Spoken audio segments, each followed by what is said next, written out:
Dans la vidéo précédente, j'ai traité la question de l'argent, que je distingue de la monnaie, et que je définis comme étant la croyance que la notion de valeur marchande est nécessaire pour échanger. L'argent, c'est la croyance que la notion de valeur marchande est nécessaire pour échanger. J'expliquais que cette croyance s'est imposée aux hommes par la pratique du troc, et qu'elle véhicule une conception de l'échange individualiste, matérialiste, inégalitaire et antisociale qui détruit la société de l'intérieur. D'où les problèmes sociaux insolubles. C'est cette croyance qu'il faut identifier et anéantir pour sortir du système actuel. Et pas seulement la monnaie, qui n'a n'est qu'une conséquence, bien qu'elle ait elle aussi des conséquences qui détournent notre attention de l'argent. Je vous renvoie à cette vidéo. Aujourd'hui, qu'est-ce que la monnaie? La monnaie est d'abord une unité de valeur, unité dont le mode d'échange fondé sur l'argent a besoin lorsque la production augmente et que les échanges se multiplient. Elle provient du troc, plus exactement de la pratique du troc indirect, c'est-à-dire de l'échange en deux temps.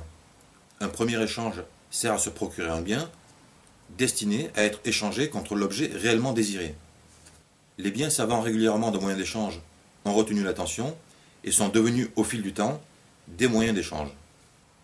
Le concept de monnaie ou de moyen d'échange n'a donc pas été inventé, il a seulement été compris et utilisé. Les hommes n'ont fait que sélectionner les supports et standardiser les formes pour rendre la monnaie toujours plus sûre, comme garantie de la valeur, et plus pratique du point de vue de son utilisation. Il s'avère d'ailleurs aujourd'hui que tout support matériel est inutile, des chiffres suffisent quand la confiance est là. La monnaie virtuelle égale confiance se confond avec argent égale croyance. En donnant corps à la valeur, les monnaies matérielles masquent donc cette vérité, l'argent n'existe pas, sinon dans la tête des hommes. En attendant, le système est monétaire et les hommes croient en la monnaie. La monnaie sert à acheter, à payer et surtout à se faire voler. À une époque où nul ne produit rien seul, où nul ne peut satisfaire seul à ses besoins, tout le monde a besoin d'accéder en permanence au marché, tout le monde a un besoin vital de monnaie. La monnaie incarne donc à la fois le droit d'accéder au marché et tous les droits qui passent par celui-là, c'est-à-dire à peu près tous les droits, y compris les droits les plus fondamentaux, manger, se loger, se vêtir. Le droit d'accès est en proportion de la monnaie dont on dispose, et ne pas en avoir équivaut de fait à une privation de droit. En fait, hors du champ de la monnaie, ne reste guère que l'usage des facultés naturelles. La monnaie fonctionne globalement selon deux principes. Le premier est celui des vases communicants. Représentant les biens qui, sous le troc, s'échangeaient, la monnaie passe elle aussi de main en main. Elle s'échange et circule. Pour qu'il y en ait ici, il faut en prendre là. Le malheur des uns fait le bonheur des autres. Principe des vases communicants. Le deuxième principe est celui de l'attraction. Dans la mesure où la monnaie circule, elle finit par s'accumuler en certains endroits, entre certaines mains. Et comme elle incarne des droits, c'est-à-dire du pouvoir, ces pôles de concentration sont aussi des pôles d'attraction. L'argent va à l'argent. Ainsi, non seulement la monnaie ne se répartit pas également de par le simple jeu des valeurs, mais il est dans la nature du système monétaire que les inégalités s'accroissent. Je parle d'égalité et d'inégalité, car en matière de droit, les différences ne sont pas de simples disparités, ce sont des inégalités. Et oui, rares sont les gens qui ont compris que la monnaie n'est autre chose que du droit, et que parler de droit en ignorant que la plupart dépendent d'elle, c'est bien parler pour ne rien dire. Sous la monnaie, la règle du jeu est simple, en gagner ou ne pas en perdre, et tous les moyens sont bons. Cette règle s'applique à tous, aussi bien les personnes physiques que morales, entreprises, organisations, associations, États, etc. Le fait d'en avoir beaucoup n'empêche pas d'en vouloir encore plus, ou de devoir en gagner encore plus pour ne pas tout perdre. Car les droits contenus dans la monnaie ne peuvent être exercés, chose absurde, qu'en les abandonnant, en se séparant d'elle, c'est-à-dire en payant. Ceux qui en ont peu n'en ont donc plus du tout très vite. Chacun doit donc reconstituer régulièrement et autant que faire se peut son stock, afin de faire face non seulement à ses dépenses, mais à tous les imprévus et à tous les prélèvements abusifs. Le problème, c'est que pour avoir de la monnaie, il faut la prendre aux autres, d'une manière ou d'une autre, et chacun se défend comme il peut. Cela ressemble fort à la guerre de tous contre tous, et pour beaucoup, c'est bel et bien une question de vie ou de mort. En théorie, la monnaie qui représente les biens qui a été échangés sous le troc, pratiqué entre petits producteurs, devrait s'obtenir par le travail. Mais elle matérialise les droits, à commencer par celui d'accéder au marché. Ces droits, sous forme d'unité, circulent. Ils ne sont attachés à personne, ils n'appartiennent à personne, ils sont anonymes, vagabonds et valables entre toutes les mains. Ils appartiennent au premier qui a le pouvoir de s'en emparer, du moins jusqu'à ce qu'il les exerce ou que notre l'en dépouille. Il est bien sûr des façons légales d'en obtenir, quoique pas toujours honnêtes. Il est surtout possible d'en obtenir davantage par des moyens douteux, illégaux, voire criminels. Notons d'ailleurs que tout ce qui peut être acheté ou vendu, c'est-à-dire à peu près tout, représente de la valeur, donc potentiellement de la monnaie, et est donc l'objet de la cupidité au même titre que la monnaie. Ainsi, tout est l'enjeu de la guerre que se livrent les hommes pour avoir des droits. Et ces droits passent par les objets, par les propriétés, par le côté matériel des choses, d'où le matérialisme exacerbé des hommes dans ce système. Ils sont matérialistes parce que le système est monétaire, parce que seules les choses comptent dans ce système. Et je vous renvoie à ce sujet à la vidéo sur l'argent. Je m'arrête sur le procédé normal pour obtenir de la monnaie, l'échange, donc le jeu des valeurs. Un commerçant vend quelque chose, un producteur vend ses produits, un employé reçoit un salaire contre son travail, etc. La somme reçue ou payée, sans contrainte apparente, est censée être juste. L'échange fixe le prix, la valeur de la chose payée.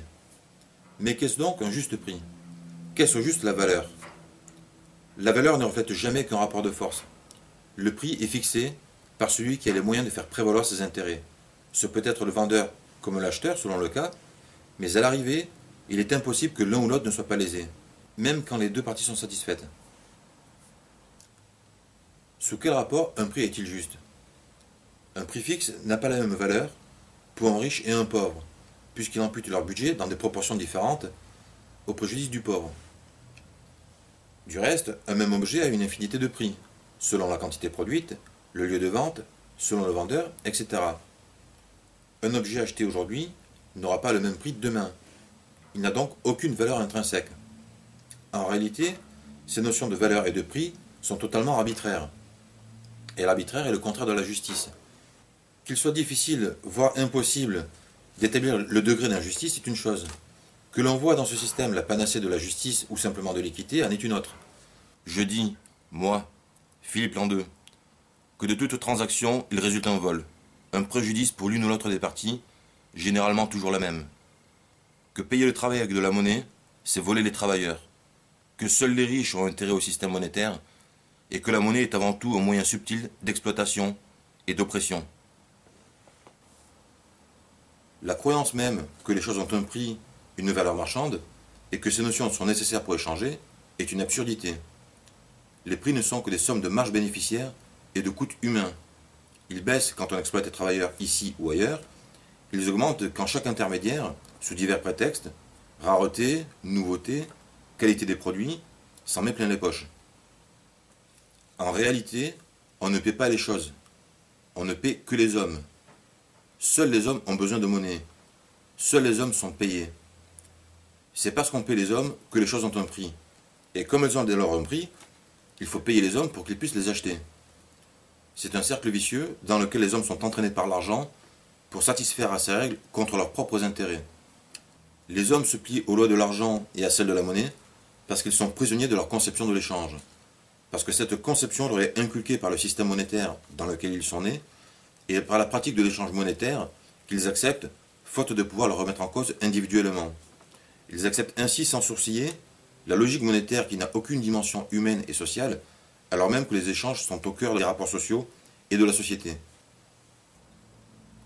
Les hommes sont des êtres sociables, ils ont besoin de leurs semblables, et forment avec eux des sociétés par instinct de conservation.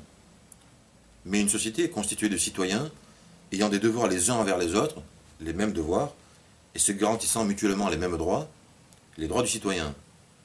Des citoyens sont égaux en devoir, notamment dans le devoir de participer à la vie de leur cité, et égaux en droit, notamment dans le droit de profiter des bienfaits de leur cité.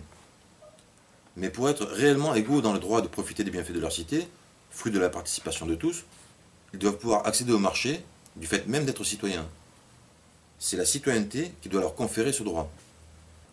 C'est en cela que la monnaie ignore et contrarie la logique sociale.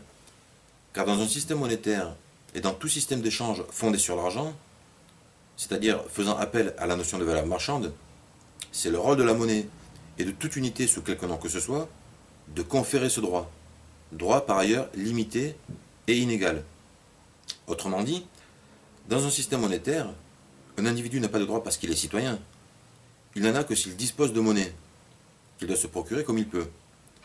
C'est la monnaie qu'il a qui lui donne des droits, non la société qui les lui garantit.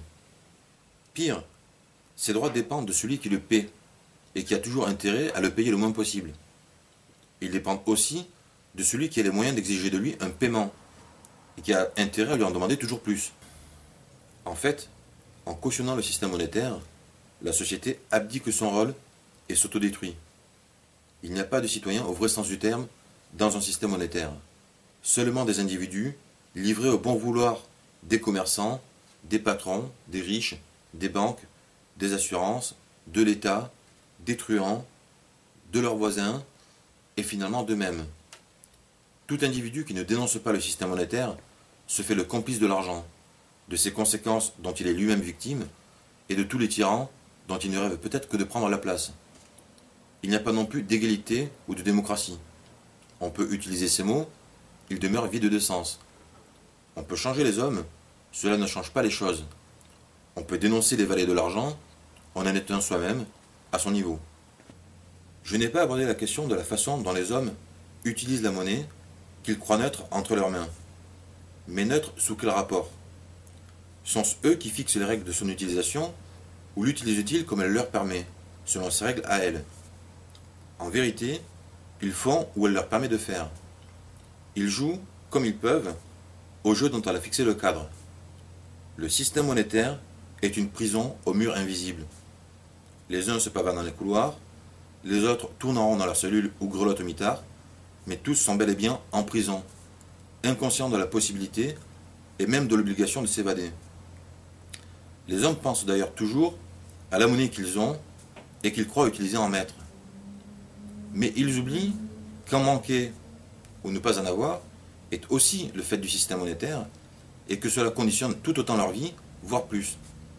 Dans ce cas, qui est celui de la plupart des gens, la monnaie a des conséquences qu'il est manifestement impossible d'attribuer à la manière dont ils l'utilisent. Je pourrais encore développer, mais je pense en avoir dit assez dans cette vidéo et la précédente pour que quiconque est de bonne foi reconnaisse que notre monde est régi par l'argent et façonné par la monnaie. Les hommes ne sont que des pions. Leurs espérances sociales se fracassent inéluctablement contre les mécanismes financiers. Ils ne sont pas et ne seront jamais au centre du monde ou de la cité. Leurs désirs ne seront jamais des considérations prioritaires tant que le système sera monétaire, ce qu'il sera tant qu'ils croiront en l'argent et feront de lui leur maître. L'argent ne peut exister sans régner. Il doit régner ou mourir, et avec lui la monnaie. On retrouve dans le système monétaire les conséquences de l'argent: individualisme, matérialisme, inégalité, logique antisociale, mais décuplée par la monnaie, qui sous prétexte d'être un moyen d'échange pratique, est surtout pratique pour exploiter, opprimer, voler, tricher, corrompre, pour usurper des droits et en dépouiller les autres, pour jouir de droits aux dépens des autres. Le système monétaire n'a d'intérêt que pour les riches. Les pauvres qui le défendent se passent eux-mêmes la corde au cou. Ou on lutte pour anéantir l'argent et la monnaie au nom de la patrie et de l'égalité, ou on accepte le monde tel qu'il est, car il est comme il doit être sous l'argent, ou on ferme sa gueule. Car quoi que l'on dise, quoi que l'on fasse, on ne fait que brasser du vent. Non seulement on n'arrivera à rien, mais on gaspille de l'énergie qui permettrait de faire quelque chose, à moins, cependant, d'aller dans le bon sens sans toutefois aller au bout de la logique. Il est temps d'arrêter de courir, chacun de son côté, après des leurres et de tourner en rond. Le problème, ce ne sont pas les banques, la finance, la spéculation, les impôts, les taxes, la dette, la création monétaire artificielle et que sais-je encore, et je ne parle pas de tous les problèmes créés par la monnaie et insolubles dans le système monétaire. Le problème, c'est l'argent et la nature monétaire du système. Peu importe qui émet la monnaie et comment elle est créée, qui en a, qui n'en a pas. Il n'y a pas de monnaie bonne ou mauvaise, il n'y a que la monnaie et sa logique, l'argent. Quelques-uns en auront toujours beaucoup, la masse n'en aura jamais assez. Le système monétaire est un Monopoly grandeur nature. Et au Monopoly, c'est toujours la banque qui gagne. Vous voulez arrêter de perdre? Cassez la matrice.